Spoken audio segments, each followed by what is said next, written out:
Welcome to this talk. This is the first of a series of conversations where we're going to talk about living and the challenges of living as a human being, and consequently how to live a life of peace, balance, happiness, and success. Basically, things that most people want. So let's explore a little bit about the brain, the mind, the body, and different perspectives that can give us some insights about how to handle a human life. Because if you zoom out and look at existence, we see this peculiar condition where humans of all species, no other species suffers stress the way human beings do. We take for granted that our perspective and our experience of the world is the only way to be, and we often look down upon other species perhaps, and perhaps they are very fundamentally different in their intellect, there's no doubt about it. But the inescapable fact is that out of the millions and millions of species on this planet, the only species that suffers emotionally is the human being. We are the only species that dies by suicide, that suffers from clinical depression, except for animals who unfortunately become part of the human society. We know that dogs and cats, etc., can feel depression. But in the wild, although when you look at every other animal's existence, they are suffering, from our perspective, profound stress.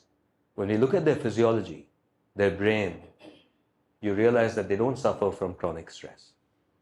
What is the strange nature of the human brain and the human mind and the human condition that makes us susceptible to stress, anxiety, depression, and all of the problems of being human?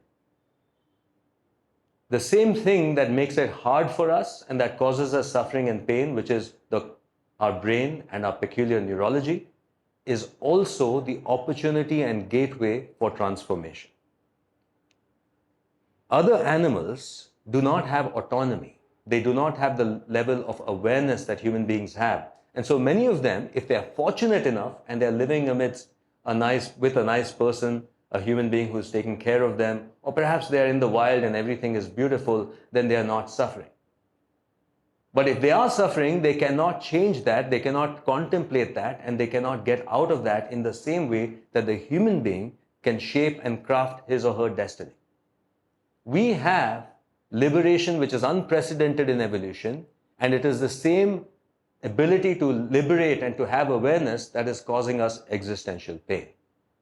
So whenever we think of our individual lives and we think about what's stressing us in our individual life, I think the first thing to consider is that this is something we all share as human beings, which is the hardwiring and the software and the body to experience suffering. In fact, to actually always experience suffering off and on in life, unless we have a fundamentally different perspective about life, what we expect, and how to use this brain of ours.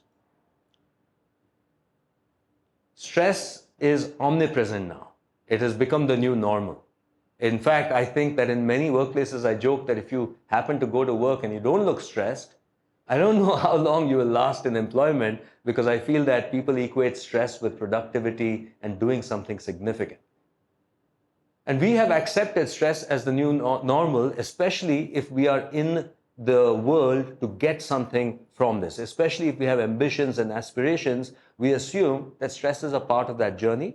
Otherwise, many people today elect to, as they say, get out of the rat race, to drop everything. And many people fantasize about that, about dropping everything and going away to the beach or to the forest and feeling that sense of complete peace of mind and equanimity that we know could be ours if we drop out of everything. We fantasize about it. Maybe some of us live that life. But oftentimes we don't. We continue our life waiting for the day when everything becomes just so, isn't it? It's part of human nature that we arrive on this world and we want something from this world, and that which we desire, we assume that once we get it, we can finally let go, relax, feel peaceful. Hi, welcome. And feel happy about it. We assume that day will come and we keep, putting off that day because it never comes. And many of us live life like it's a dress rehearsal, waiting to really start living when all those preconditions are met. Now, this profound neurology, this profound brain of ours, in what fundamental way is it different from every other species? Well, clearly it is different because you have the ability to get out of where you are here and now and contemplate the past and the future. We also have a very rich narrative about who we are, about ourselves. Because who are you is really, a lot of it is a bunch of stories that we are telling ourselves.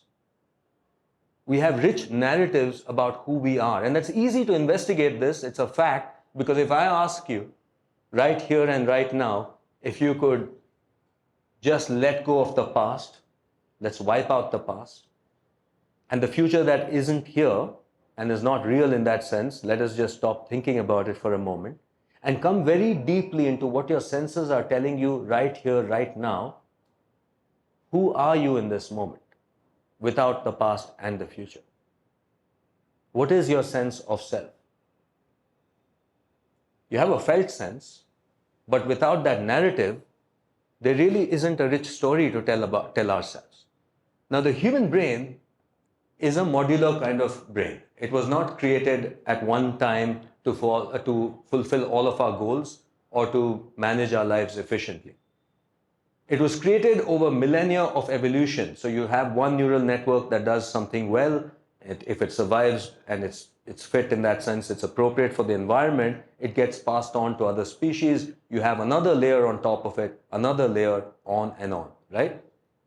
So it's different modules of the brain working together to create a reality in your mind.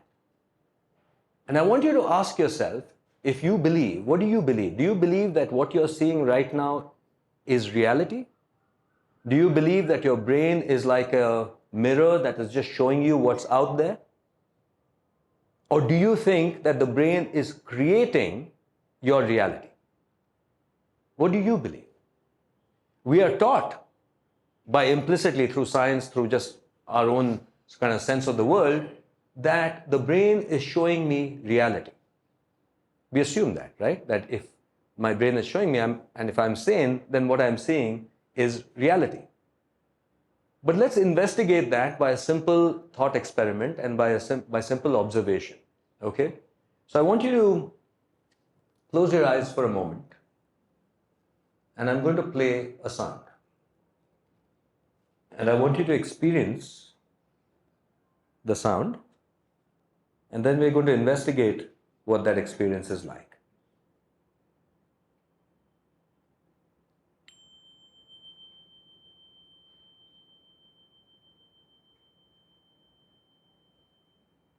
Bring your attention to the sound.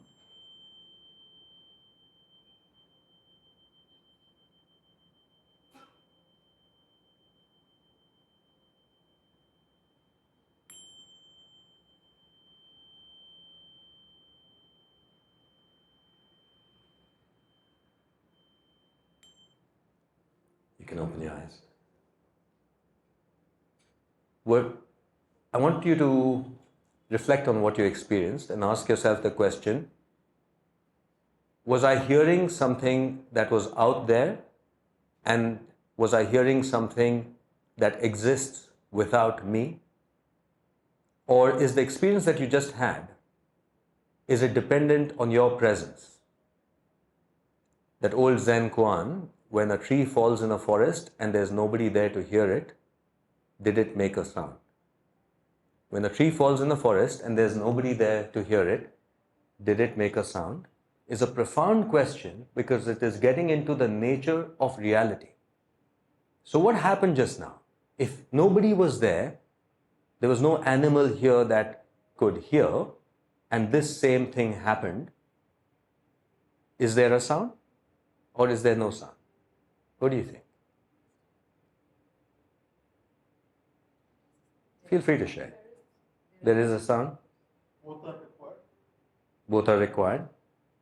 Let's investigate the physiology of this. If we understand this, it will unlock what's happening in terms of all the other senses. Every sense operates the same way. Our instinct is the sound is there. And if I couldn't hear it, the sound is still there. But what if I were to tell you that that experience of the sound and everything else that you're experiencing will not be there if you are not there? And I'll explain. What is sound? The sound, of course, is nothing but a recording of the same thing, which is the bell hit of a bell, right? What happens whether it comes through an electronic medium or through a bell or a tree falling is that there are pressure fluctuations in the molecules around it, in the air. When there is a pressure fluctuation, a tree falls in the forest, for example, or a bell strikes or anything falls, there's energy that is released. That energy is vibrational and it's fluctuations of pressure, which you can see in waveforms. That travels through the air until it meets the object called your drum or your tympanic membrane. Now, the tympanic membrane, which we share with many mammals, other mammals, by the way, rather other creatures, may have different ways of appreciating these changes in vibration. And we'll come to that in a moment. But for the human being and similar mammals, this pressure change reaches your tympanic membrane, causing your tympanic membrane to vibrate with the same frequency. That vibration of the tympanic membrane causes vibration of the fluid inside your ear. There's fluid in the middle ear. Inside the ear, when you go in, there's fluid, and in the fluid there are little hair cells that are designed to vibrate along with the vibration of the fluid. At this point, there is still no sound. There only is vibration. There's only vibration at this point, which has traveled from the object causing the vibration into the air, into the tympanic membrane, into the fluid, and now you have hair cells called cilia, which, under the electron microscope look like seaweed at the base of the sea, just nicely oscillating in time with that pressure. And when they do, they release ions, sodium ions and potassium ions, to create an electrical charge. That electrical charge travels to different parts of the brain, including the acoustic, through the acoustic nerve to the temporal cortex, where it is perceived as something that we call sound. We call it sound now because we are experiencing electrical signals in the head corresponding to the waveform out there.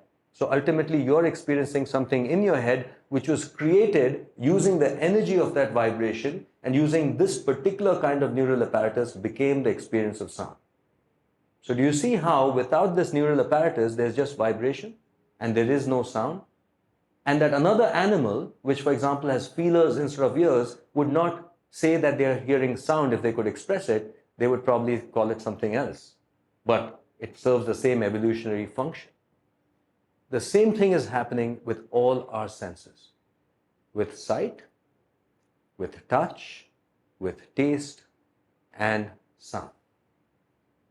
That's quite remarkable to contemplate, that whatever you're seeing is also not what's out there, but it's filtered by and created by the brain using the energy of all the wavelengths that are out there and that our brain are able to detect. Your brain is able to detect. You know that there's wavelengths that you cannot detect.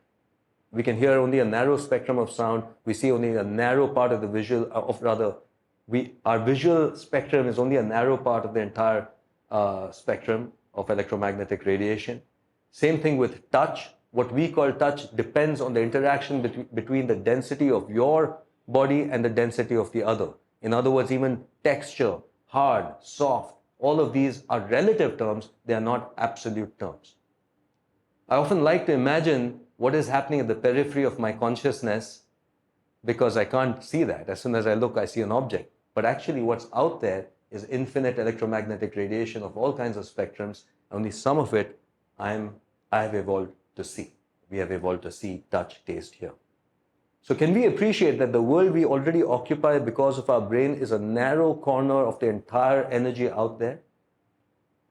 It's not a spiritual statement, it is a scientific statement that we are seeing and understanding and responding to a small fraction of what is out there. Now, of course, we add other layers onto it. And these layers, at this point, we share a lot, right? At the point of, at the level of just perception, raw perception, we can agree, many of us, that this is a sound, this is touch, this is hard, this is soft, this is sweet, etc. But as human beings, why are we different? Why are we different in the same room with the same stimulation, with the same inputs? We can have very different reactions, obviously. At the heart of most relational problems or conflict in society is the fact that every individual is occupying this construct in their own head, which, by the way, is actually ultimately different from the construct in every other person's head. We have our own little private reality, which is not shared except for some areas that we share, but where we don't share our viewpoints, where our worldview is very different, obviously conflicts can arise. What is the difference then when our perceptions are rooted through similar neural structures? What is the difference? The difference is the different layers we apply on top of what we are perceiving. So I want to talk a little bit, and not getting too heavy into brain science, but I just want you to know what's happening in the brain, how this is being constructed. Firstly, there's a part of the brain for humans that has rich chatter about the self. It's called the default mode network. It's a part of the brain, there are few parts, which include the medial prefrontal cortex, posterior cingulate, etc. for neuroanatomy buffs, but that part of the brain has a constant kind of narrative chatter about the self.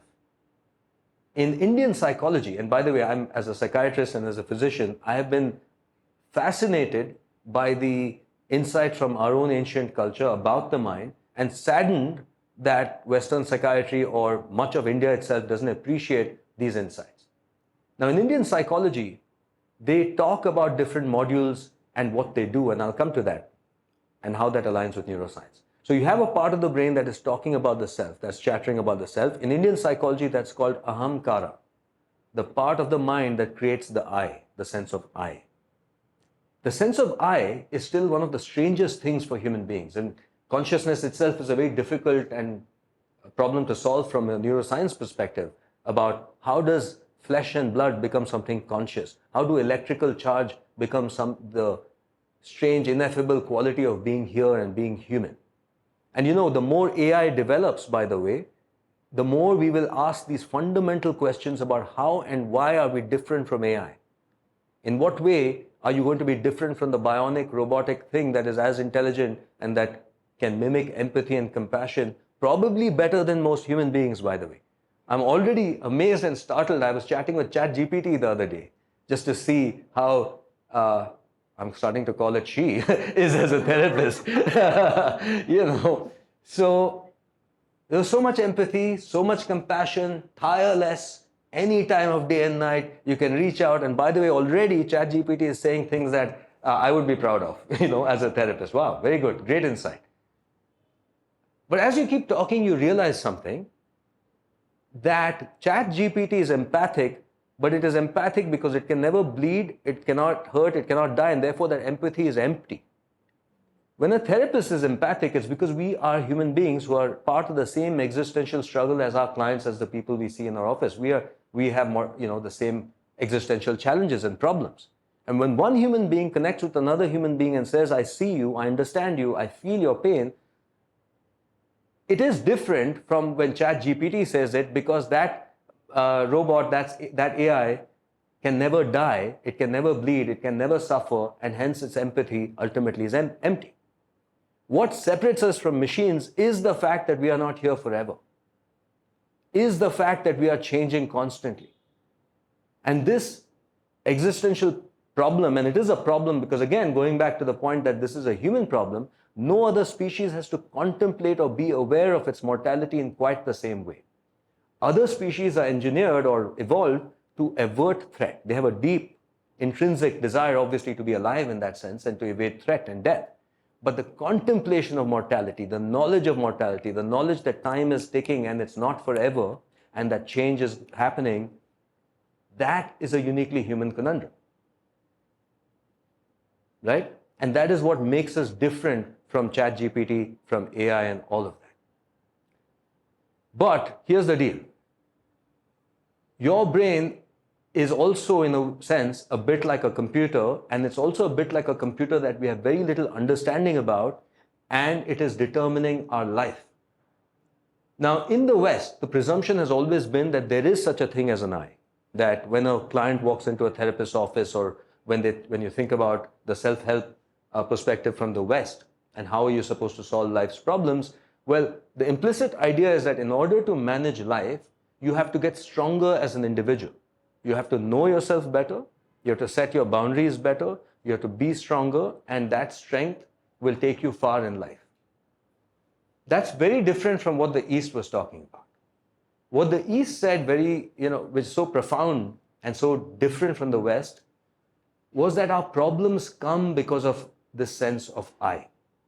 That this sense of I is exactly what is creating human suffering, and anything that increases that sense of I, which means hyper-individualism, all the things that are happening in the world today, including our country, that will make you feel strong for a while, but ultimately existence will beat you down, because Western therapy seems to ignore the fact that loss and change is a part of human existence. It almost seems to deny that. When a person walks into an office, and when you're younger, this part of life, perhaps there is the illusion of immortality, and necessary illusion, I think. But ultimately, if you live long enough, as I hope we all do, then eventually you realize that no matter how strong you are as an individual, no matter how powerful you are still existentially the same as everything that lives, because you will not be here forever, not even be in the same form. Moment by moment you are changing. There is no I that is static, there is no I that is concrete, and there is no I that can withstand then that what is happening existentially. Because strength is like being, like they say in the East, be like bamboo, bend but do not break. And the idea was that as human beings, strength is not the same as a wall or like a rock. There is something softer. There has to be something softer, something flexible, something that moves, something that accepts all of these changes of life. So in your computer, there is this chatter which gives you the sense of I. There is then a part called the salience network. Salience network is interesting. Depending on your narrative, on your value system, and your desired outcomes, it appraises constantly what is the expectation versus what is the reality. So there's a part of you that's saying, how is this relevant to me? Is this good for me? Is this bad for me? Is this irrelevant? Once you do something and the expectation is greater than, the reality turns out to be better than your expectation, there's a surge of dopamine, which is a neurohormone that is designed to tell you to predict and reward when things go well, or not to reward if things don't go according to plan. So there's the narrative of the self, the chatter about who you are and what's important to you. There's the salience network, which is scanning what is happening and judging the outcome. And then depending on whether it was good for you or bad for you, you have a release of neurochemical. If it's good for you, it becomes something you seek and goes back into your identity and becomes one more part of what your self rests on. So you see how the human self, when you think about what are you protecting, what is important to you. And by the way, just to underline, an easy definition of the self is whatever you think is really, really vital to your happiness and well-being. Whatever you're attached to in that sense, you will have to defend. The animal, again, all other animals have to defend a small territory, mainly in the here and now, mainly this body, their body, and whatever's happening right here and now.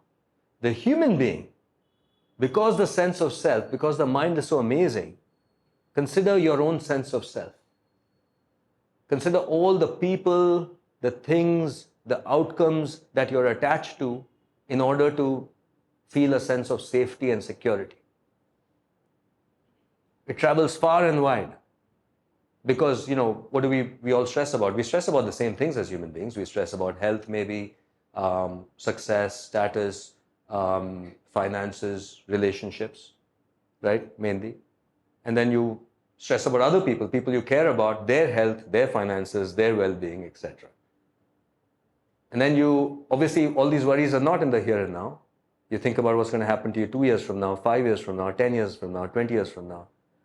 You can go far and wide into the future to think about all of the possibilities where things that you're attached to may not happen, and there's threat to what you're attached to.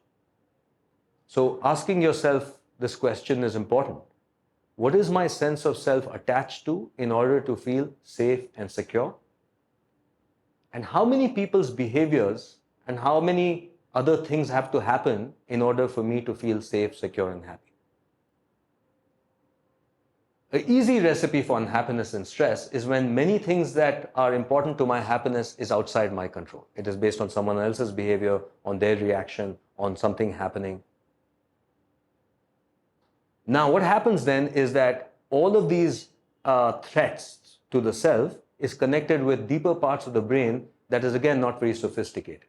Whatever that threat is, whether it's to the body or to what you're attached to, that will release the same stress hormones, and we get into chronic fight, flight, or freeze response, which is the state that most human beings in today's world live in. And then we want a respite from that, and that leads to the dichotomy. So the question then is, how can we find happiness, peace of mind, and success in this world? Clearly, the answer has to be not in managing the world, but in managing what is happening within our mind. I think that we can agree upon, because only from there can we manage whatever else we have to manage in the world, because the most control we have is over our own mind and our responses. But even that control needs awareness and training.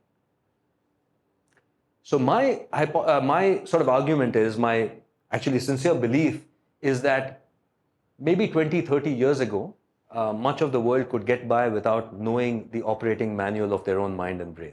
We could get by, I think, in life, reasonably well many decades ago, because they, at least in our country, I'm not saying for everybody, but for many people, if your basic needs were met, there was a measure of peace, contentment, and happiness in the past that is not there at all now.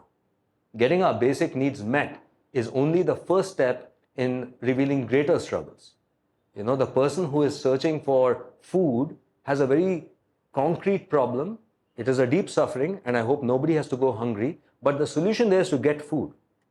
When the belly is empty, you know what's going to fill it. But when the soul feels empty, that's a much harder question. And as any individual or as any society progresses up what is called the Maslow's hierarchy, after the psychologist Abraham Maslow, who in the 1960s, or rather 50s, I think, came up with what he called the hierarchy of needs. Very famous, I think very insightful. And the point was this, that we have a hierarchy of needs. The most basic needs have to be met, which is roti, kapda, makan, some secure safety, and food to eat, shelter. Once you get that met, you want other needs. There is the need of love and belonging. That's the need that will invariably come up once your most basic, needs are met. After that, the need of achievement, of self-esteem comes up. And then he said there's a need called self-actualization, which is becoming all that you can be in this world. So Maslow, until about 1967, 68, this was the model which was circulating in the Western world, that self-actualization, becoming all that you can be, is the highest and most, the highest need and something we should all aspire to. But towards the last years of his life, Abraham Maslow realized, as people often do when they realize existentially that, philosophy is all very well, but you're not going to live forever. What are you going to do about it? Well, Maslow then realized his whole self-actualization thing crumbled. He realized, okay, I've become all that I can be, and then what? Is that permanent? Is that eternal? Is that going to give me that safety and that sanctuary that I actually am seeking? He realized no. And he came up with what he called transcendence. He said the highest goal is self-transcendence, going beyond the self. Well, hello, we said that 5,000 years ago in the East. That's exactly what we were talking about.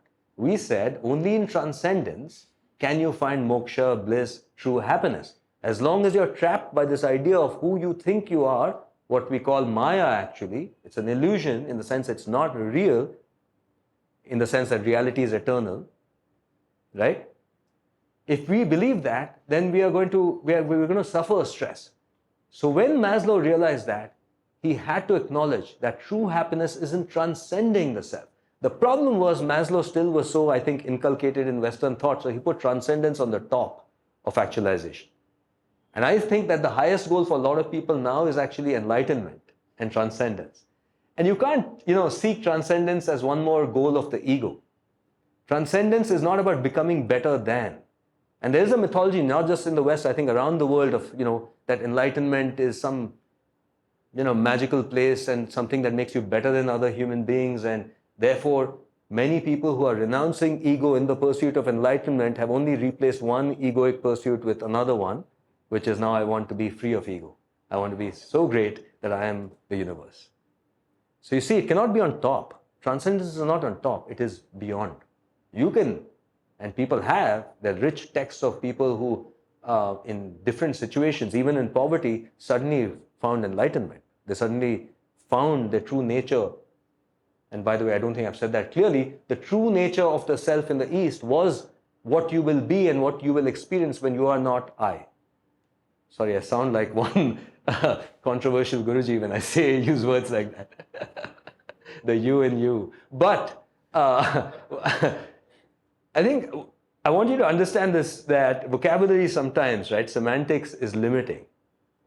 We use I and you. In the East, the point was that when you realize your true nature, you will be not this limited construct, that individual self which is going to die, but rather something transcendent. And this is not just a thought, rather it isn't a thought, it cannot be a thought. It is not something you convince yourself about. It has to be a lived experience that changes your presumption of who you are.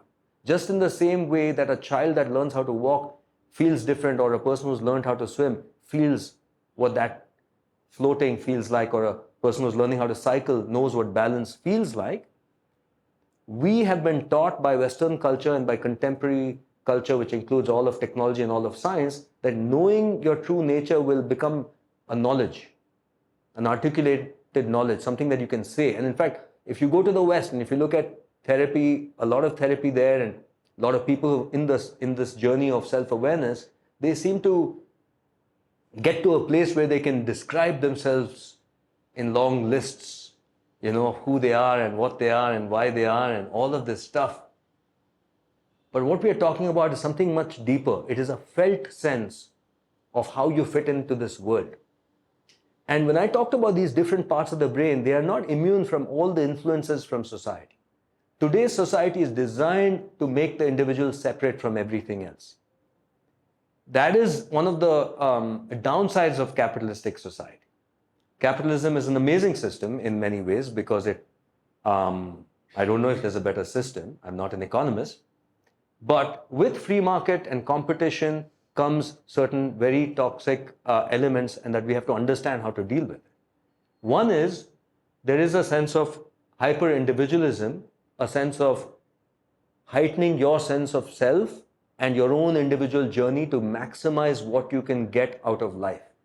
And this kind of ROI mentality, what are we getting out of it, has gone into almost every dimension of life. It's gone into sometimes relationships. What am I getting out of it? If it's a friendship, is it networking? Is this person interesting? Are they stimulating? Are they adding value? And in fact, this is so, I guess,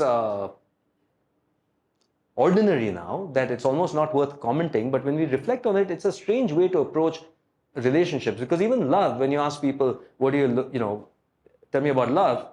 Again, what do people say? What do you say? What do we people say? Don't we have a list of attributes that we want from the other? And aren't those attributes more about what they can bring to my life? In other words, do we want to love a person, or do we want to love what they do for us? Do we want to love a person, or do we want to love what they make us feel? It is a part of today's world that we don't ask for someone to love, we ask for someone who loves us. And that's just in every dimension, even the way you think of yourself, the way you spend your time. We are always thinking about what can we do and where are we going, whether it's in terms of creating, doing something in your work, or of ourselves as a project, of having to improve ourselves constantly. So there's always this idea that time equals money, and hence time equals productivity.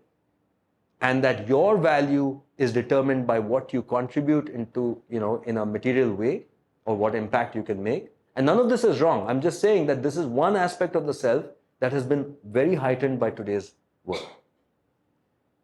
So it creates hyper-individualism, isolation, comparison, and an endless desire to get something in order to feel complete and in order to feel whole.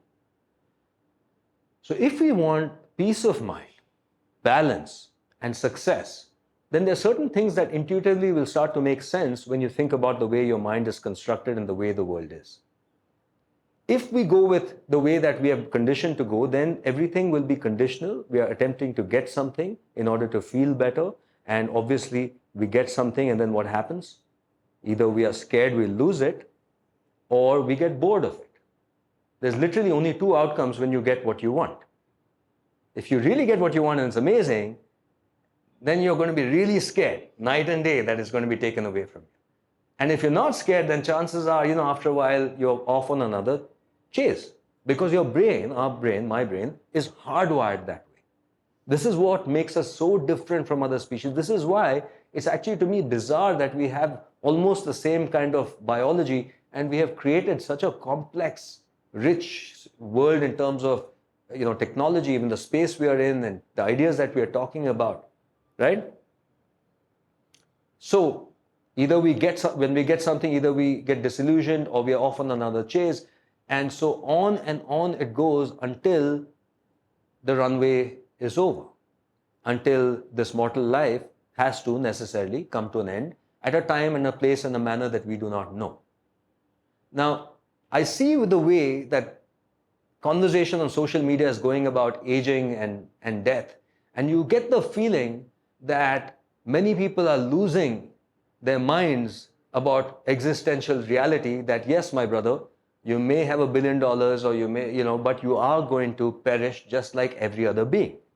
When I see Brian Johnson from the United States making a joke of himself and promoting the idea that aging is a disease and death is a disease, I think it is really sad. And in our country, we need to pause and push back against that noxious idea.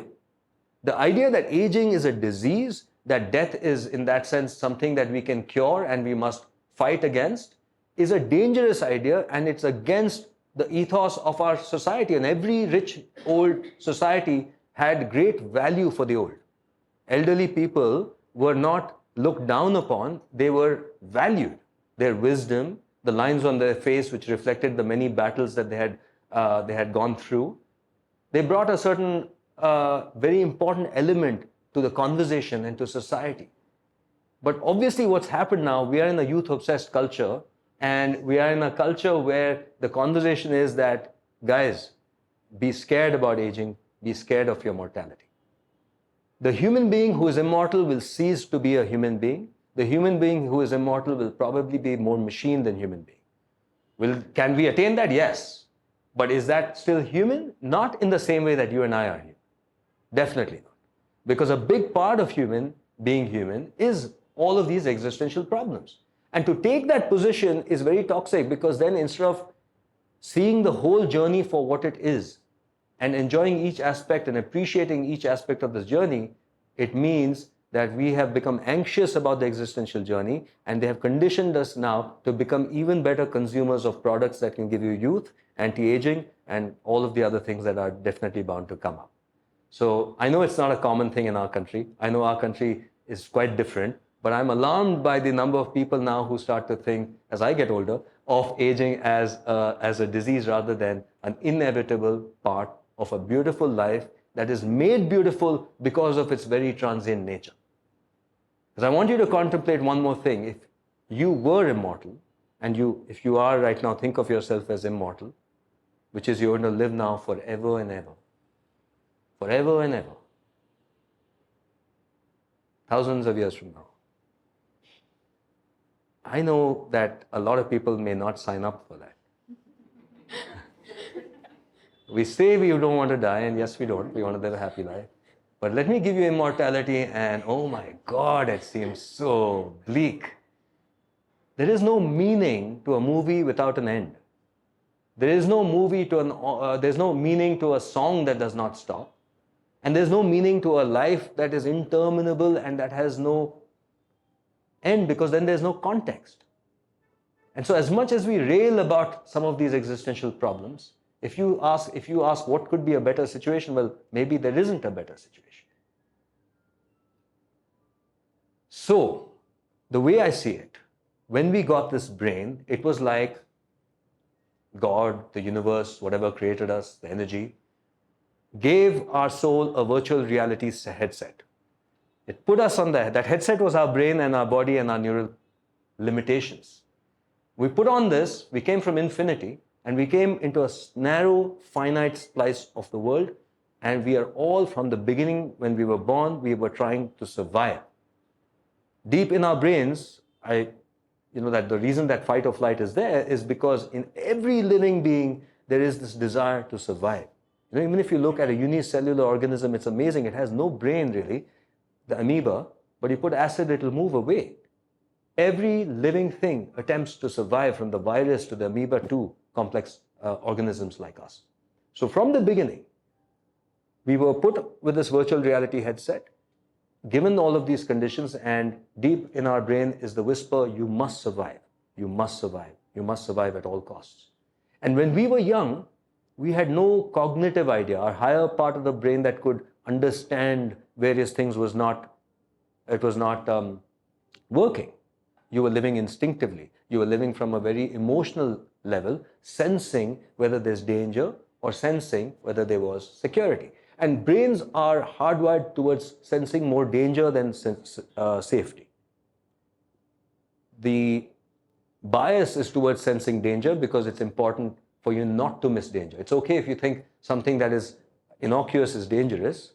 It's not okay for the other way around. If you see a rope, for example, it's safer to assume it's a snake and find out that you were wrong than to assume, it's just a rope, you know what I'm saying? And then you're not around to have kids and that's why all our ancestors were very good at survival. By the way, as an aside, do you know how many ancestors had to survive long enough for each one of us to be born? It's quite incredible. And if you go back 20, 30, 40,000 years ago, it was not that easy to survive. They probably procreated and died soon after. But the reason that anxiety and stress is also high is because genetically we are the people who survived. Our genes made sure we were not picking up dangerous objects and we were taking, due precaution. So this imperative to survive is deep. Our understanding is not there. And into this world of vague sensations but deep desire to survive, we are born. And we didn't choose our parents, we didn't choose our circumstances, we didn't choose what happens outside. And our brain knew that, evolution knew that, so it makes the child's brain able to adapt to a vast variety of circumstances. When you're born, you have more synaptic connections which are then reduced over time.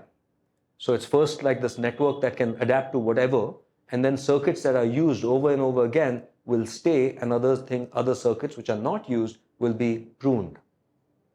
So a child can survive in a war zone or in time of great peace and prosperity, and their brain adapt to what's happening in the world. That's how amazing the brain is. But that adaptation involves lies that we tell ourselves about reality. It involves what we call defense mechanisms. The child cannot feel terrorized, cannot feel that I'm going to die. So the child can vaguely sense threat. For example, let's say as a child, there's a vague sense of fear and there's nothing that you can do about it. Perhaps the child learns that when I cry in this particular situation, maybe the parent doesn't come to the child. The child then learns and adapts, and the defense is that pain is meant to be not expressed. This is just one example. There are countless ways in which your desire for your survival and your particular temperament will have interacted with what was around you to create initial templates of who you think you are. Is that who you are? Well, it is who you think you are, who you feel you are, and how you react today in life. It's your personality. But was it that personality created for this world, or was it created for that world? Chances are It may or may not be relevant in today's world, but it was certainly relevant in that world that you inhabited when you were young. And the way the brain operates, long after, let's say, that the trauma or the difficulty or the stress has passed, those adaptations will continue. So someone who went through a lot of distress in life may be more sensitive to seeing distress later on in life. And someone else may say, hey man, why are you so negative? You should be more positive. I hate people like that. Don't say that. But if someone says that, you're saying, no, look, you can't, because your brain has been conditioned to pick up on a threat because of whatever happened as a child. Now, this reminds me, there's a famous story of a guy in World War II, a Japanese soldier. His name was Hiroo Onoda. Have you heard of this guy? Really interesting. So 1944, towards the World War II was going on, towards the end of World War II, this Japanese soldier was posted with some other soldiers onto some island off the Philippines. 1945, the war had stopped. But Onoda, who was a very loyal soldier, had been told by his commanding officers that you will be, people will try to play games with you, they will try to misinform you that you should give up and you should surrender, but you should never surrender. Never, ever surrender. So 1945, the war ended, and people reached out and told Onoda that, look, the war is over. You can, surrender. It's all over. Come back home. And he said, I don't believe that, because I know how crafty the enemy is. Years went by. Leaflets were dropped, radio communication. His other soldiers, a few people were like that. They died or they surrendered, but Onoda did not surrender. And do you know when he surrendered? He surrendered 29 years later, in 1974. Long after World War II had ended, they had to find his commanding officer who had retired and was running, I think, a laundry shop or something. They brought him to the island. He had to wear his old uniform and tell Onoda with authority and great ceremony that, my friend, the war is over. In 1974, he was there 28 years after the war because he was told, never surrender. When I read that story, I was reminded of how defense mechanisms in the mind operate. It's a bit like that. The soldiers in our mind were told to stand up and be on guard a long, long time ago. The war is over. There is no problem. But the soldier will not stand down. The soldier will not believe that the war is over, and so these defenses will continue to operate. So in order to manage stress, we have to have awareness of how our self attaches to different aspects, and we have to have the ability to experience yourself without any of those attachments at all. Experiencing the sense of self in the here and now as an experience, as a process, rather than a concrete narrative. And it's actually a state of mind that we all experience now and then. Our best moments are when the sense of self has dissolved. If you ask yourself, when was I really happy recently, and reflect on the time that you were completely and utterly happy and relaxed, you will realize that you were not thinking about yourself. You were not asking questions about the self. You were probably immersed in some experience and had forgotten, in that sense, the self. All the greatest, most joyous experiences of life are when the sense of self has dissolved. When you're so caught up or in awe of something that you're experiencing or doing that you become what you are experiencing. Of course, that same thing can happen with other powerful emotions that can cause us to lose control. If you feel great anger, for example, you'll notice there's no separation from you and the anger. You become the anger. It's impossible sometimes to control powerful emotions because they take our entire sense of self, and there's no separateness then from our emotion and ourself. So what does that mean?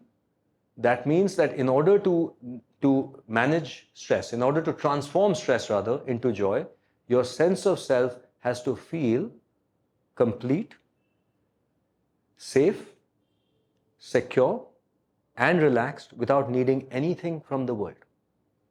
And that is an experience one has to actually feel rather than think. And there are various practices that can evoke that same state of dissolving of the self. If we lived in the conventional way, then our sense of self is always contingent on something. There's always threat. There's always outcomes that we're attached to and that may or may not happen. And therefore, we're always going to suffer from stress. If we want to do more in life, then ironically, we know that we cannot be anxious about outcomes we cannot control. We know that, and that's an ancient idea echoed in every great culture, including ours, and ours famously in the conversation in the Gita, the conversation between Krishna and Arjuna, is essentially this, which is how can you act when you have anxiety?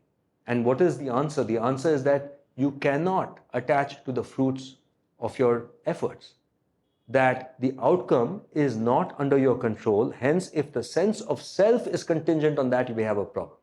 One of the things and I just want to say that all of this rich insight from India is something that a lot of therapists actually use in our country and increasingly, I think, borrowed around the world. And it's really important that therapeutic methods and our own thought process is able to leverage and use these great insights from India. For me as a psychiatrist and a therapist, the question is, how do you operationalize this? We know what to do. How do I do it? The what is clear, that I cannot attach to outcomes because I don't have control over it. The how, and this is what we've talked about today, the how is to have the right experience and awareness and perception of yourself. It is all about identity. If your sense of self is attached to the outcome, then of course you're going to feel anxiety. So the how to do that, how to be a karma yogi, how to immerse yourself in what you have to do and surrender the outcome that you have no control over, it can only be if your sense of self already feels secure, safe, and complete without that outcome. If we are chasing something with a sense of from a sense of deficiency, and that is not at all uncommon, it might be in fact one of the most common things, it will create distress and anxiety. So as you are going through this journey of life, I want you to ask yourself, what am I running away from and what am I running towards? These are the two forces that are causing your sense of self to desire an outcome. What is it that your sense of self is running away from? And what is it that your sense of self is running towards? If we are able to really experience the sense of self as complete, safe, secure, and loved without that outcome, then you will engage with those outcomes very differently. It is not the work that causes stress. We know that because we have often done a lot of things without stress. We've done a lot of things with joy, effort. We've put a lot of what looks like effort, but it doesn't feel effortful. External effort, internal effort. I want you to think of that construct. When we talk about transforming stress into joy, I see it as increasing the efficiency of the brain, mind, and body. How much effort are you putting in life externally, that is by doing something, by creating, and how much effort is just spinning the wheels inside the head? A good situation would be very minimal internal effort and maximal external effort.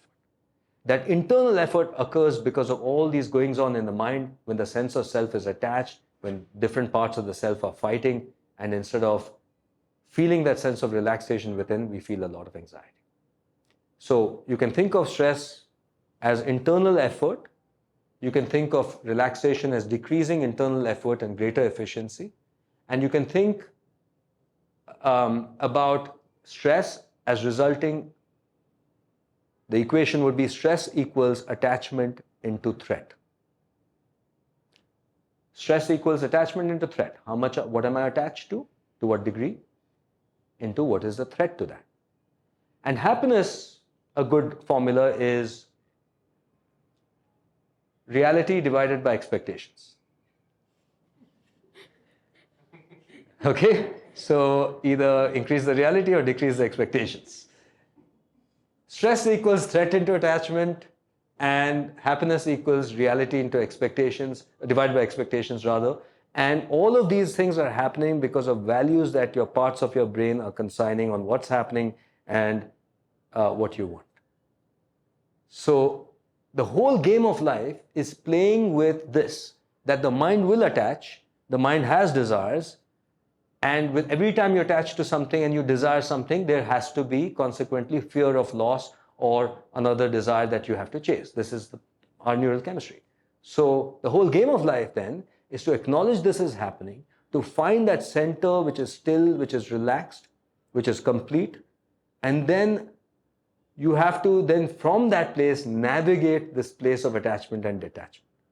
The problem I find, by the way, in the Eastern philosophy, which talked about transcendence, was then people did do that alone, and they go into vipassana or meditation or spiritual thinking, which, by the way, is very important, and we've talked a lot about it today. But if you do only that, and you haven't examined your own self, there's a real danger of a person doing what we would call spiritual escapism, which is either numbing yourself or almost pretending that there is a level of happiness or bliss that you may not feel, or disconnected or dissociated from other people or from life. True detachment is not numbness. It is not apathy. It is not, I'm not part of this world. Because if you're here in this flesh and blood with this brain, with this heart, then you are alive. And if you're alive, you have feelings. And that state of bliss or enlightenment or that it does not mean that you will not feel feelings that are human feelings. It means your relationship with the feelings will change. So there is this great mythology that I've seen, many people who got into the spiritual traditions, but ultimately that has become a form of escapism. And if you ask many people who love them dearly, they feel bad because they feel that person is not there for them anymore. On this side, in the West, we see that this problem emerges. If you do only self-reflection, self-awareness, and you think this is all about knowing yourself and becoming stronger, well, we become self-obsessed and entitled and, again, more fragile. So the answer is the synergy between East and West. The Western therapy is really important to examine all of these narratives and constructs, because if you don't examine those constructs, you cannot transcend the self. A self that is hurting, a self that is insecure, a self that has trauma, a self that has defenses, one cannot transcend that self and suddenly find that bliss. We can believe that we have done that, but in actual fact, that self is there. And now that quest for enlightenment, like I said, has become something else altogether. But when we do both parallelly, which is not believe contemporary narratives about the self, which is I, what can you get, what do you want, what do you not have? And by the way, like I said earlier, and I didn't get into it too much, but this is what consumerism, capitalism is about. All ads are designed to make you feel deficient or that you will be a better person somehow if you get that product. Inherent in every advertising is this whisper that you're not okay the way you are and that you will be better with our product. Right? It's all about the self. And this is something that in the 60s, by the way, they did, the advertising guys did some really groundbreaking work where they used psychology to sell, in those days, Americans things. And now that this has become sort of the global advertising strategy, right, for decades and decades. So the world is conditioning you to think about things in a particular way, including many therapeutic techniques. And by the way, as we started today, we talked about the fact that stress is commonplace. It is commonplace. Mental health is the biggest challenge that human beings are going to face. Already we are seeing that it is mental health problems in one form or the other that is actually causing the most mortality and morbidity in human society. Sometimes directly through depression, etc. Sometimes indirectly through relational problems, through substance abuse, or through other physical diseases that can be worsened or are often caused by stress, right? So in this context, when you look at Western therapy, we have to be very careful. We should not adopt an idea or a way of life or a way of thinking that results in self-absorption, entitlement, loneliness and isolation because of hyper-individualism. There's something very beautiful about our country and our culture. Something very deep and intrinsic. Today I was just reflecting, this year I have now spent 25 years as a psychiatrist. Okay, 12 and a half years now in India, and there was 12 and a half years in the US. Well, 10 in US and 2.5 in the UK.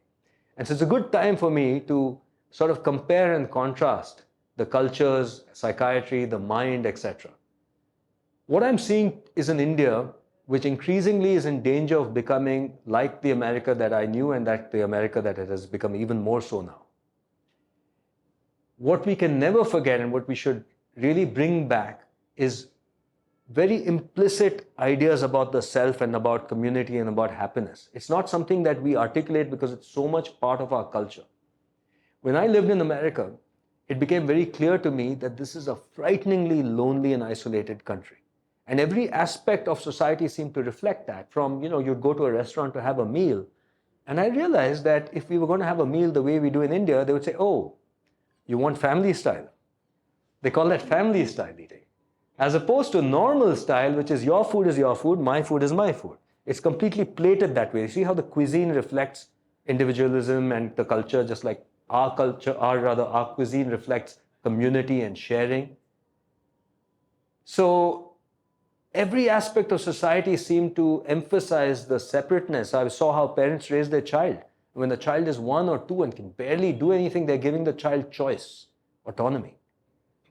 Would you like to poop here or there? I guess I don't know what choices is the poor 2-year-old going to make.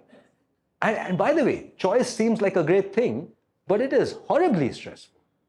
Being taken care of meant someone else was making the choices for you, and that was a sense of safety, nurturing, etc. So they very early, the child is conditioned into thinking what? You're autonomous, you're free, and it's about becoming, about deciding what you want. And when I met people there, and by the way, now I see less difference between India and the US. Then I could reflect the stark differences, how individualistic they were, how much they seemed to know themselves. If you came from India and you thought that is, you might easily be fooled into thinking that is actually great, where an American person can come and tell you, hey man, I like my cappuccino in the mornings, right? I like this music, I don't, that is like, I like my milk cold and my coffee, like, oh my God, there's so endless list on who you are.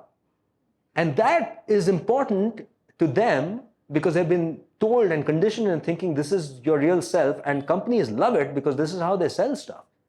Are you the kind of guy who wears yoga pants? Or are you the kind of guy who's going to, they've got something for everybody. Everybody. In fact, I used to often say you cannot non-conform in America. You cannot be a non-conformist. There's a group of non-conformists there. Go and hang out with those non-conformists, wear the exact same goth clothes or whatever if you're a true non-conformist in America, you'll be locked up.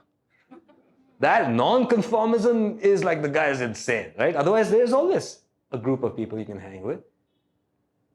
Illusion of non-conformance. There's no such thing. Everything was conditioned. And in fact, what I thought and what I saw was the sad thing was that the American did not know how trapped he or she was. They thought they are the freest people in the world as they sat on that couch and ordered another t-shirt or another burger or another something else and, felt that they were great.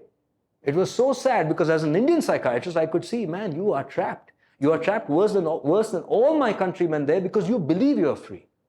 And when I saw the movie The Matrix, which is still one of my favorite movies and came out in 1999, it's a metaphor for many things. Among them, I think Vedanta and Maya and reality. But it's also a metaphor, I thought, for the American individual who is fed by the machine, who is drained by the machine, who is sustained by the machine, and who doesn't know how trapped they are because they have this illusion that they're completely free. And this illusion of freedom, but actually completely trapping you, is the illusion that I'm worried about is being sold to India and is going to be very attractive to Indians. The reason it's going to be attractive to Indians, particularly young Indians, is because we do not want people telling us, society, institutions, telling us what to do and who to be. We've had enough of social repression, and therefore it is natural that we assume that what is promised, which seems the opposite, which is individual liberation, is the path to happiness. There is no society in the world, I think, that is more ready to hear America and dangerously believing that is going to be the path to happiness than Indians.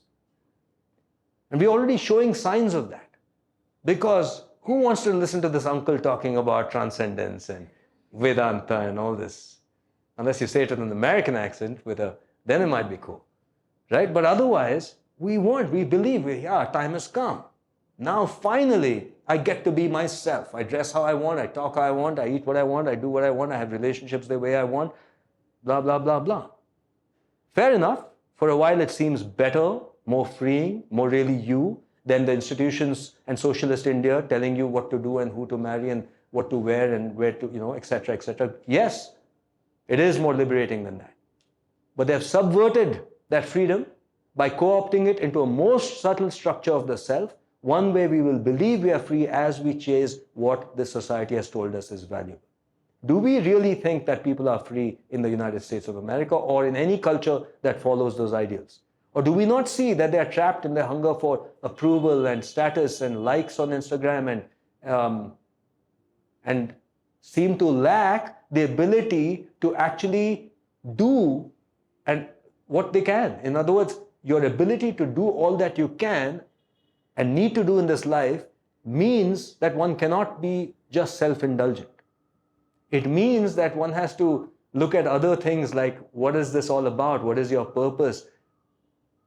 We have to think about discipline. We have to think about things that we don't want to do and do them because there's a deeper reason or a higher purpose to do that.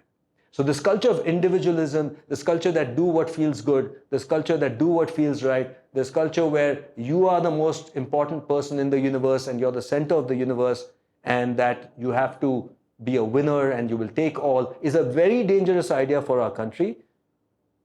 In America, it's very dangerous, but at least they have more space and fewer people.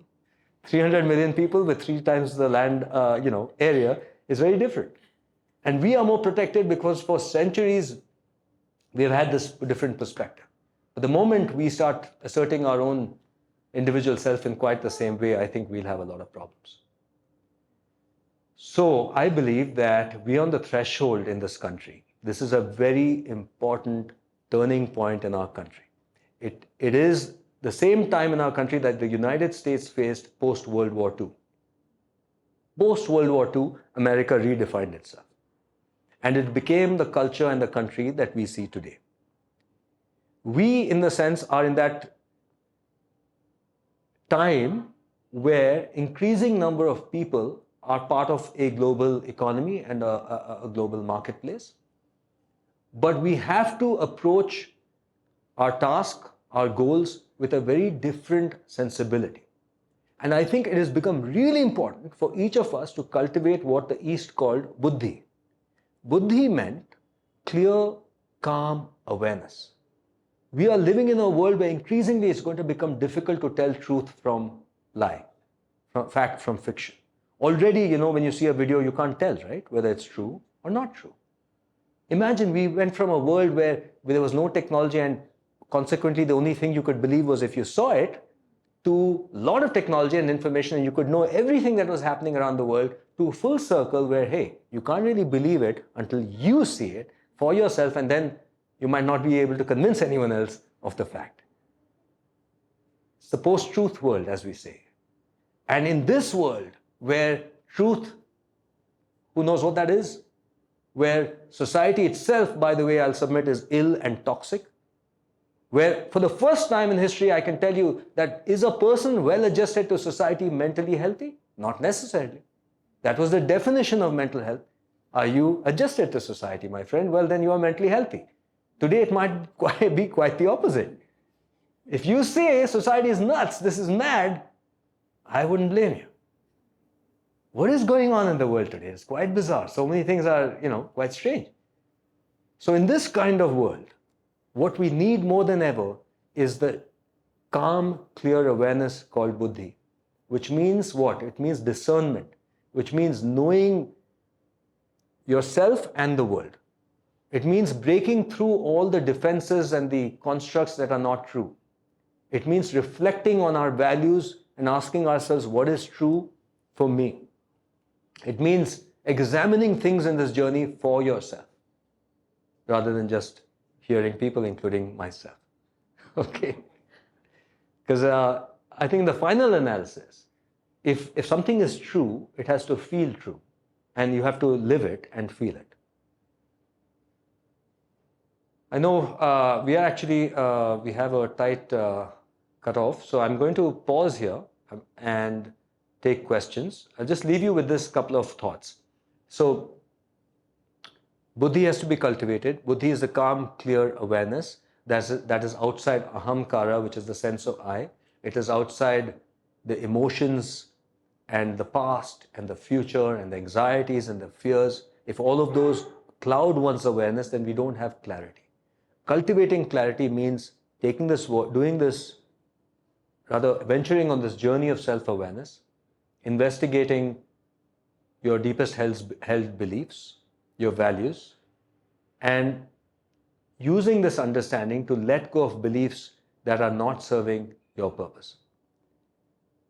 Meditation, reflection, journaling is really important. Asking yourself deep questions about what you value and why you value it is really important. This can be done, of course, by oneself. When you look at, people ask me why therapy. Well, therapy is really a means of understanding oneself. Whether it's therapy of self-awareness, it's not about fixing things. It's more about finding one's true self. And when we connect with that, then we automatically feel bliss, peace, and joy. So thank you for your attention and welcome questions. Firstly, thank you. Sorry, somebody else. No, please go ahead. Sure, please go ahead. Sure. Thank you firstly for the presentation of the talk that you gave. It was amazing. What you just talked about, a few stories, I'm just trying to understand what's the difference, what's the line there between brainwash and being resilient. Brainwash and? Being resilient. So how do you differentiate? Brainwash as in? Yeah, please. I talked about brainwash, meaning you talked about a story where you're just following instructions, you've been taught, you've been, trained accordingly. So you're blindly just following that. So the difference between that and then being resilient, because it's a balance, isn't it? So I'm not sure I understand the question. What's the balance between following certain path versus being resilient? Resilient. Say more. Can you elaborate? So my mind, what I was thinking about is where you are just, you're born, you kind of learn things around, you observe, your parents, the teachers are the first people who kind of, teach you things, you observe, you learn. But as you go, you don't know what's really right, what's wrong. It's your experience, like as you're talking about self. But then while you do that, you kind of evolve, you kind of somehow pivot as well. Mm-hmm. So keeping that in mind also, how do you get resilient? Because you're going to be, again, time and again, probably experiencing things which are good and bad. So how do you see the difference? Right. So let's talk about resilience. Resilience means the ability to bounce back from adversity. And in fact, one step further, it means instead of being broken by adversity, that actually becomes a fuel for transformation. That difficulties can become the fuel for growth and transformation. In contemporary therapy, particularly from the West, there's been a rise of, and perhaps overuse of the word trauma and the ideas about trauma. Trauma meaning difficulty. Initially, trauma was defined as something that was life-threatening. Now it's defined as anything that is difficult to handle for a person. Now, it is true that this is one of the human challenges that, as I said earlier, very early on, right from the beginning, in fact, we are faced with an existential challenge, which is how do you feel safety and security in an ambiguous, uncertain world? We come up with different strategies, in order to maintain our sanity. Now, the better your strategies are, the more resilient you're going to be. Resilience is a question of how do you deal with stress and how do you feel whole and complete or being informed and grow from that difficulty. So what does that mean? What are the hallmarks of resilience? Well, one of the hallmarks of resilience is actually flexibility. Being able to be flexible about in the way that we think of ourselves and in the way we think about life is actually quite important for resilience. Another important factor for resilience is actually social connections. We often think of resilience as an individual thing, that every individual has to be resilient. But study after study has shown us that individuals find resilience when they're connected with the whole, with a community. Then there are many personal factors, temperamental factors. For example, some people have a pessimism bias. Some people have an optimism bias. Those who have a pessimism bias are often less resilient than those who have an optimism bias. When things go wrong, does your brain tell you that this is going to continue, bad things are going to continue to happen? Or does it tell you that this is a one-off and good things will happen? So that's your personal temperament and how it interacts with the world. But in terms of what you were saying about conditioning, that is the way that all human beings are created in a way. For me, early on, and one of the reasons I became interested in this entire subject actually, it goes back to some of my early childhood experiences. I was born in New Zealand, and then I grew up in Libya, which is in North Africa, and then when I was almost 13, I came to India, and I lived here for another 12 years before I moved to the UK and to the US. Now, what happened as a result of that upbringing was I did not have an identity construct that I thought was naturally me. Because I didn't have that, there was discomfort. But because I didn't have that, it was liberating. What I observed was that the Libyan person who grew up in Libya was Libyan. There was no question about it. That was who we are, the language we speak, the food we eat, the culture, etc. I was a foreigner in a foreign country who had never been to my homeland, and therefore I became very interested in this whole area of identity. Because very early on I realized that these are constructs, that we have ideas about the self, and these ideas are instilled by other things and other people and by circumstances. But my question became that who is the real self? What is the real self beyond all construct?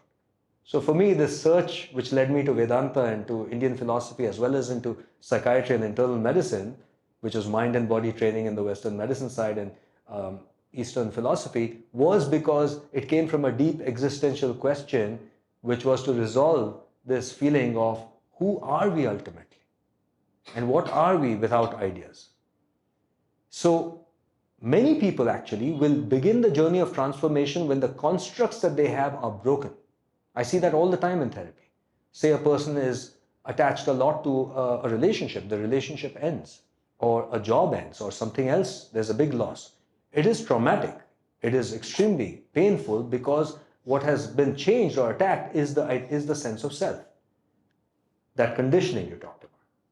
When that is taken away, the human being will attempt to reconstitute that sense of self. It's because it's almost like a part of ourself has died and we want that. We don't know what we are without it. But that is also the opportunity for a person to ask who are we when all that I'm attached to is gone? Because ultimately that is what we are trying to avert. If you can get a sense, it goes back to what I said earlier, right? That's the experienced self, the process, the unconditional self, is the self you are when all things that you are attached to are not there, when there's nothing. So that's why when there is crisis, trauma, difficulty, something vital to your sense of self has been attacked and taken away, is when you will ask these deep questions and have the opportunity of transcendence, of actually experiencing the self that is beyond all construct. Which is why, whenever someone suffers pain in this life, one can see it as only a problem, or one can see it as an invitation for growth. That when there is hurt and there's difficulty and there's pain, and by the way, as a psychiatrist and as a fellow human being, I really feel bad about the existential conditions of life, that, why do humans suffer and why should we suffer and why is there so much pain and suffering in life? Well, I can only think that we were put into this situation in order to find true answers. And I'll leave you with this diagram maybe to this answer. It's a construct which I will elucidate further in my upcoming book, but let me just describe this. Consider a bell-shaped, it's supposed to be a bell-shaped curve, okay? And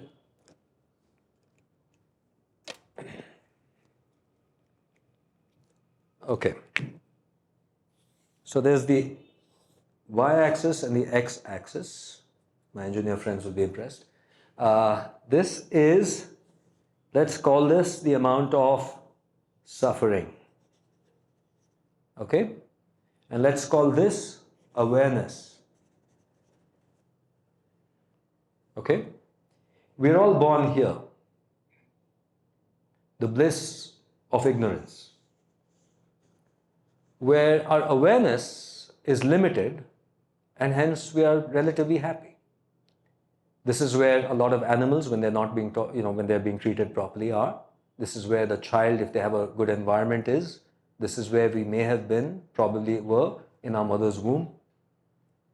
The bliss of ignorance. Ignorance of what? Ignorance of many things. Ignorance of your separateness, ignorance of your existence, ignorance of your mortality, ignorance of the things that you're attached to, ignorance of the self, of the narrative self, right? Then what happens? As we get more awareness, we get more pain. And much of our life, when we are in pain, what we try to do instinctively is actually to decrease awareness in order to find happiness. We want to zone out. We want to numb the mind. We want to stop the brain. We want to, someone may want to drink, someone may want to surf the internet, watch shows on the Netflix, etc., etc. Distraction, numbing. This is moving back to ignorance in order to deal with pain. But the answer, the East told us, and in fact therapy as well, is increasing awareness, but the right kind of awareness. The right kind of awareness means the right kind of awareness about who you really are. What is your nature, real nature? What is the true self? What is the existential condition that we all are facing? That will take us to awareness and reduced no pain, no suffering rather. That is the bliss of awareness. So this is the human journey, and you can think about where we are existentially as a species. We are all here as a species. This is what happened. And many of us are trying to, I think a lot of capitalism is to be made here, but also here. Things that serve this need to cause dulling of pain, to cause someone to be distracted or numb. Yeah, plenty of things that can help us with that. But plenty of things which can help us with that as well. Yoga, meditation, reflection, activities that you truly enjoy, connecting with your life's purpose, your dharmic purpose, good relationships, love, gratitude, compassion. And ultimately the right balance of knowing and finding your personal agency with the right amount of surrender, acceptance, and awe. And again, this is another problem with contemporary technologically advanced society, where I think less and less opportunities to feel awe, faith, surrender. It's harder for contemporary human beings to do that.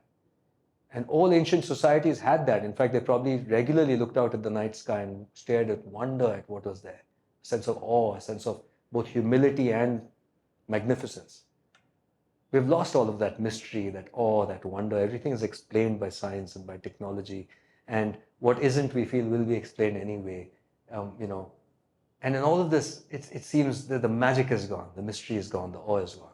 And yet if we explore, go deep into ourselves and into life, we see there's plenty still that is not understood, that is a mystery, and that is pretty awesome.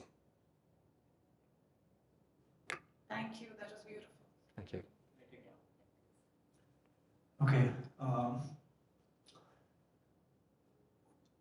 The point that you are trying to bring forth is more leaning towards being conscious, being more aware. But we know that human beings being conscious, we don't have much control on that. Like if you look at it, we live more unaware, more unconscious. Even with the property of the brain and the mind, we are probably closer to 90% unconscious than being conscious as part of it, right? So from that construct, and considering that Western therapists, whether it is the Freudian or the Jungian methodologies, which have focused mainly on the unconscious, whether it is the dream or the personal unconscious of Freud or the collective unconscious of Jung, we still haven't gone to the depth of it. For example, today we see a lot of Freudian methods being used in therapy rather than Jungian method, which uses more of the collective unconscious. in terms of therapy. So the point I'm trying to make is that, first of all, if we have tried to follow the Western therapy or the Western psychology, we are probably choosing the wrong therapy options, if I may use the word. I mean, don't take me literally wrong, or probably misplaced therapy option. Or if we are talking about the Eastern, which is probably what I would call the Indian construct, where we don't focus on the unconscious. We say that yes, this is a reality. We live more unconscious or the suffering. But if we are going to get to a condition where I am going to live or get happy only when I reduce all my suffering, that might take a whole lifetime, right? So the point is, you start where you are and try to increase your consciousness or awareness. In interest of time, can you frame that into a question? Yeah. So the point I'm trying to make is that, are we going to focus more on the unconscious mind, to use that word, or are we going to focus more on the conscious mind? Where should the approach be? Sure. From When you say we use Freudian, that's not necessarily true. It depends on the therapist, on their training, on their background. Freud has really had some good insights, no doubt about it. But, therapy has moved on. There's plenty of theorists, plenty of insights. In fact, recently, the trend in therapy has been to adopt insights from the East.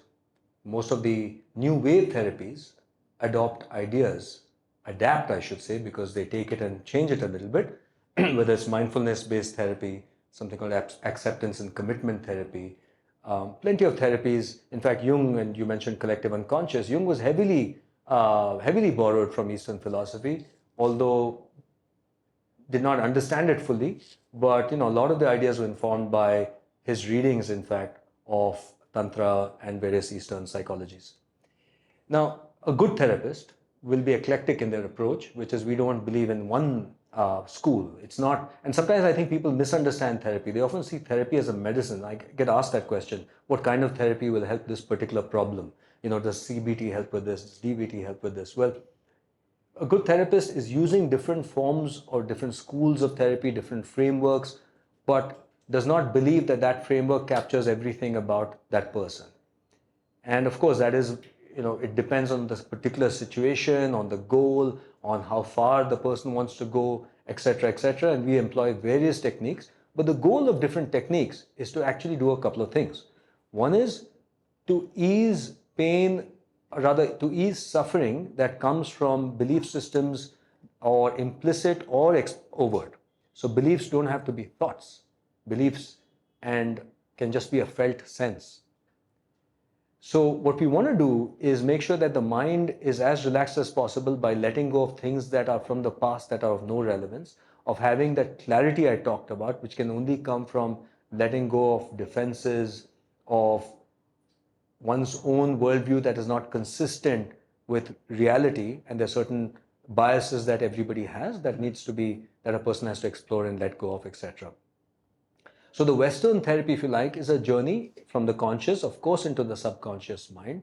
And there are, again, many strategies to look at what we call subconscious. And what is conscious? What is subconscious? 90%, 10%, this is unknown. I mean, there's an old cliche that says we use only 1% of our brain power, something like that.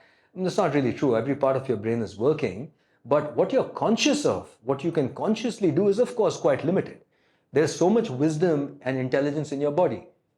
Can you personally increase insulin in your bloodstream? No. Can you personally cause your white cell to go and eat that virus, which it's doing? No. Can you cause your heart to beat? No. You can't do any of the multiple things that are happening to make life alive. Can you even cause these thoughts? No. The thoughts are coming by electrical activity. In fact, there's a lot of literature looking at free will, and that's a whole different subject. I won't get into that. But the fact is that we are an intelligent system, both mind and body. And yes, what is volitional and what is conscious is a very small fragment of that. Now, I talked about East and West, and the fact that they're synergistic is important to understand. They're not at odds with each other.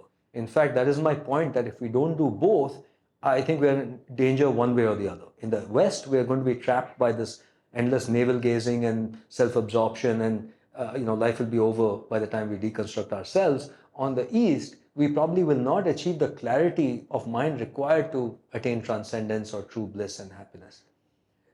So your point is it's a highly individualized process.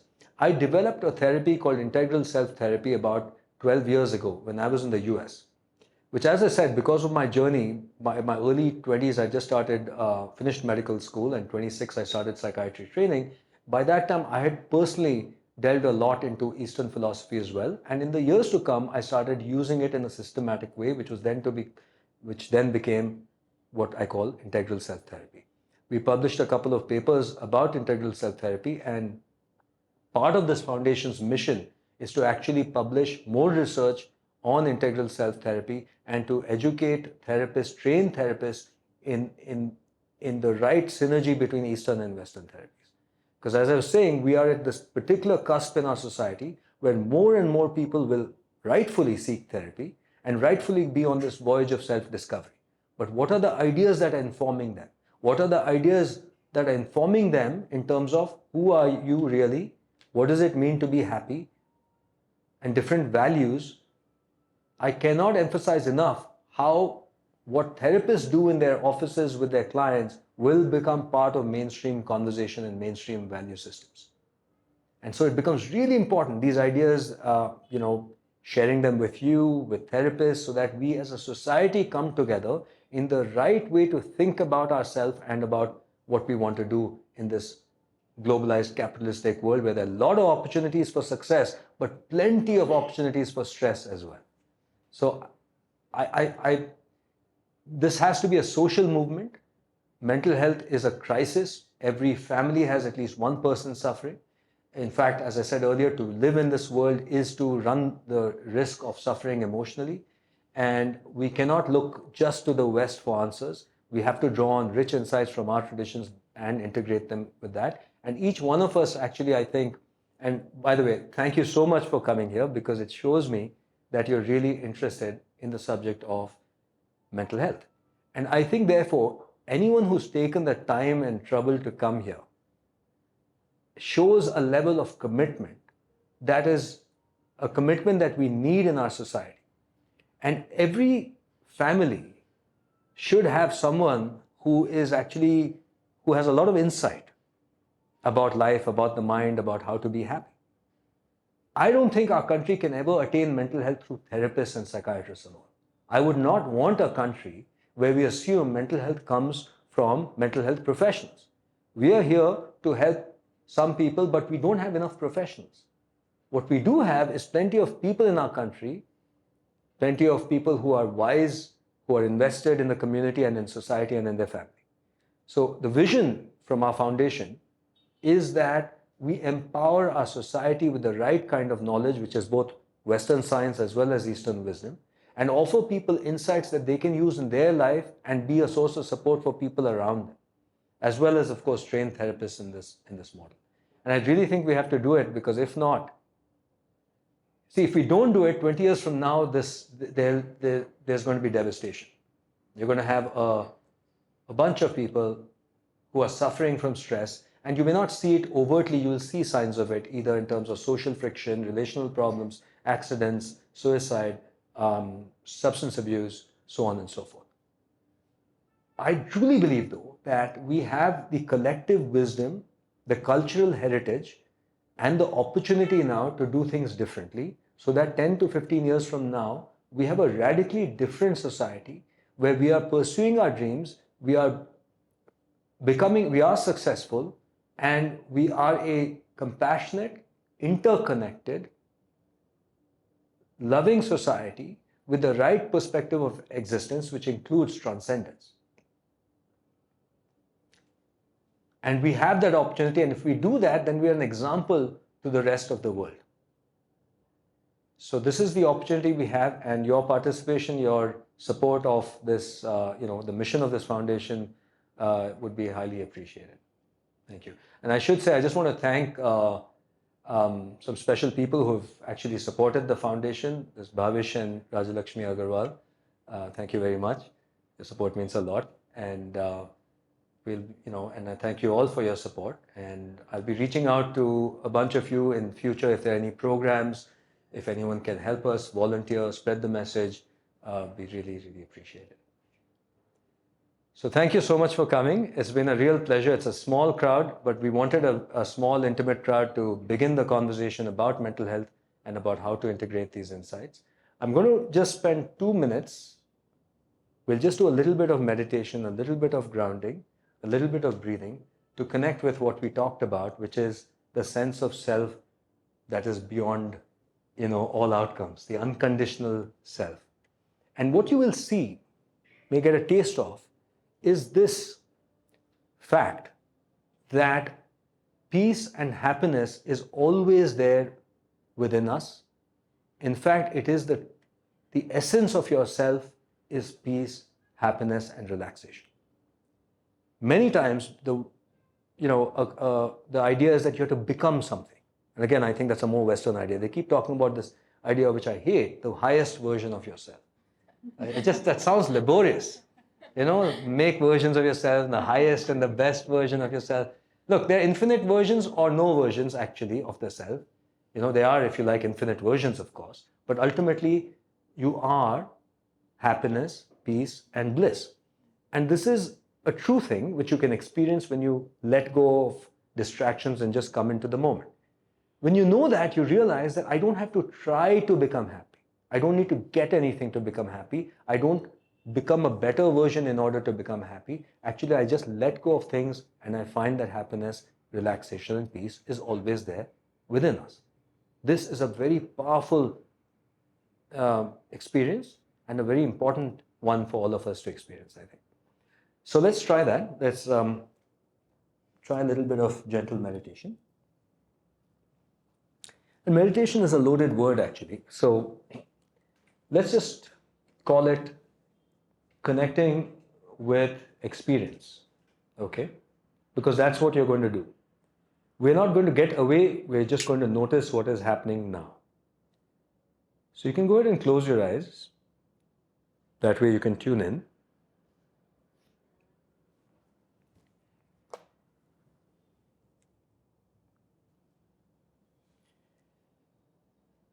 Now, a lot has been talked about, and you may have had many thoughts.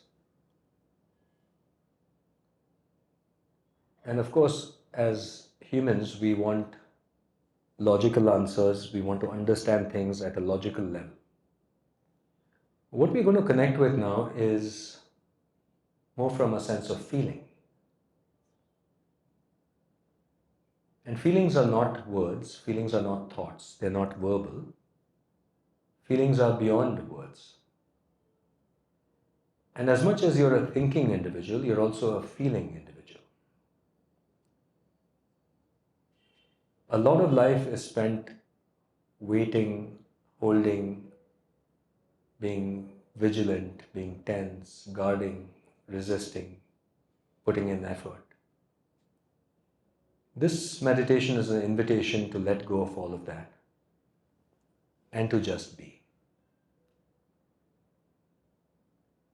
We don't know how to just be because we have become restless. And if some of you are feeling that restlessness, you can acknowledge that as one of the features of the mind. We learn early on in this practice that we don't have to fight with anything. You don't have to change anything. No effort. In fact, all the effort of talking, conversing, thinking, we can let go of now. Whatever you believe or don't believe, agree or disagree with, at this point, we can let go. And just notice now all the sensations. We're going to begin with the sensation of sound, hearing. And you're going to notice all the sounds in this moment. Just experience the sounds coming to you.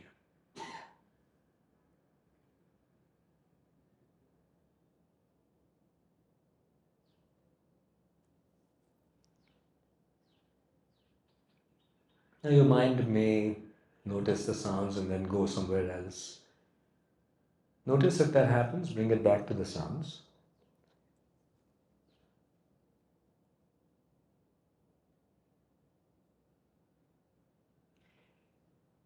Because we are so conditioned and because our mind has the sense of I, it may feel like I am listening to something right now.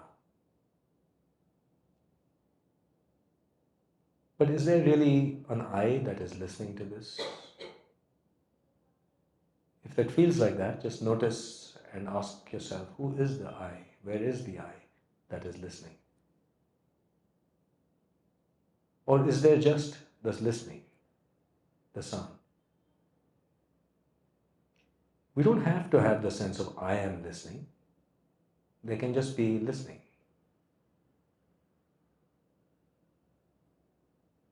The sounds are there, being experienced. Experience the sounds.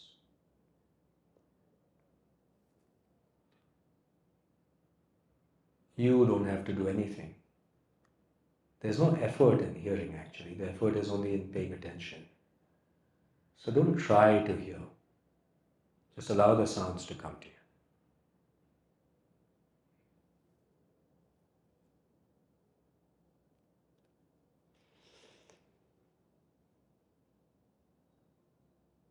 Now notice the sensations in your body. Tune into that.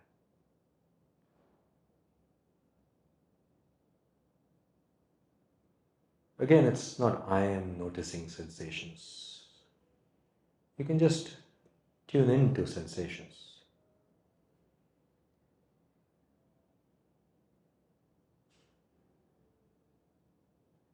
Just accept whatever is happening right now, in this moment.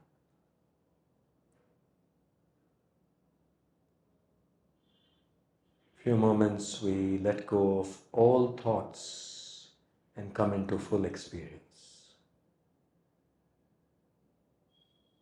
You might notice warmth in your body, cold, pulsations, heaviness or lightness.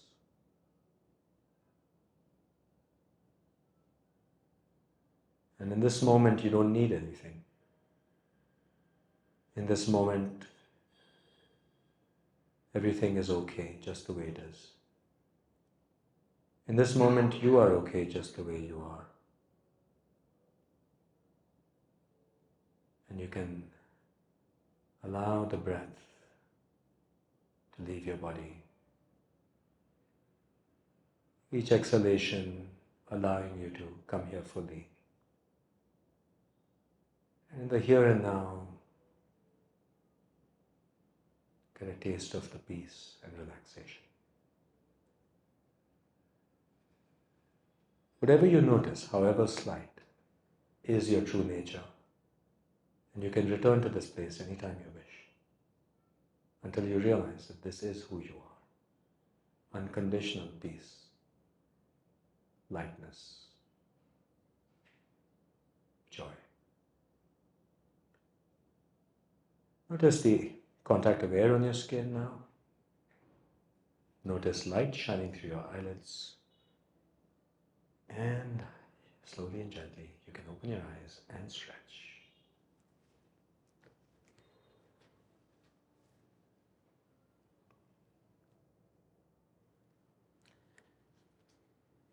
I wish you all the peace and happiness.